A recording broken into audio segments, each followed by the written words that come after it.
देखिए, मुख्यमंत्री जी ने ये कहा कि जब मैं जेल गया उस समय सत्येंद्र जैन जेल में थे, मनीष सिसोदिया जेल में थे, संजय सिंह जेल में थे और उनके जाने के बाद तो चारों पार्टी के बड़े नेता जेल में थे।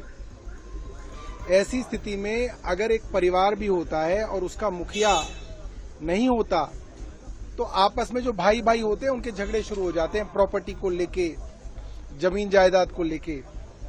और ये माना जा रहा था कि आम आदमी पार्टी के अंदर भी लड़ाई झगड़े शुरू होंगे, पार्टी टूट जाएगी, सरकारें गिर जाएंगी।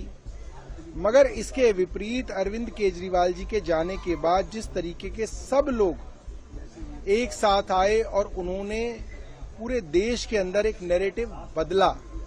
अरविंद केजरीवाल जी की गिरफ्तारी के बाद देश के चुनावों तक का नैरेटिव बदल गया। ये अपने आप में एक बहुत बड़ी बात है। और अरविंद जी ने ये भी कहा कि मैं ये बात समझता हूं, मेरे को खबरें आ रही थी कि कई विधायकों के ऊपर कई तरीके के दबाव बनाए जा रहे थे, मगर उसके बावजूद सारे के सारे विधायक साथ रहे। इसके लिए अरविंद जी ने सभी विधायकों को धन्यवाद किया। कई लोगों ने काफी भावुकता वाली बातें भी कही और मुख्यमंत्री जी को कई चीजों के लिए धन्यवाद किया। सुनते सुनते कई विधायक भी इसकी बात से भावुक हुए। चुनाव को लेकर भी कुछ रणनीति के बात ही आगे कैंपेन कैसे करना है? देखिए, चुनाव को लेकर तो ये कहा गया कि अब जो सारी की सारी लड़ाई है वो चुनाव पे आधारित है।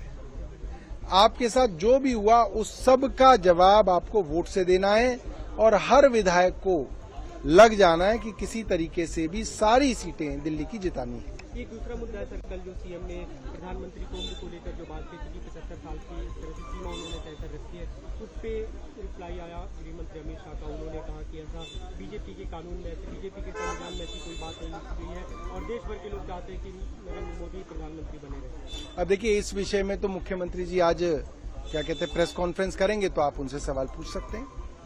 दूसरा सर, प्रधानमंत्री लगातार हमले कर रहे हैं। अभी जो राहुल गांधी को लेकर उन्होंने कहा कि क्राउन प्रिंस है वे और की उम्र से कम सीटें इस बार कांग्रेस पार्टी को आने वाली। देखिए, ये बात तो आज भारत का हर आदमी समझ रहा है कि भारतीय जनता पार्टी की सीटें उन सब राज्यों में घटने वाली हैं जहां पे उनकी बढ़ के सीटें आती थी। मसलन महाराष्ट्र में उनकी सीटें घटेंगी, कर्नाटक में उनकी सीटें घटेंगी, दिल्ली में उनकी सीटें लगभग खत्म हो जाएंगी, पंजाब में उनकी सीटें घटेंगी, यहां तक कि उत्तर प्रदेश के अंदर उनकी सीटें घटेंगी, हरियाणा के अंदर उनका बहुत बुरा हाल होने वाला है, हिमाचल में उनकी सीटें घटने वाली हैं, उत्तराखंड में उनकी सीटें घटने वाली हैं।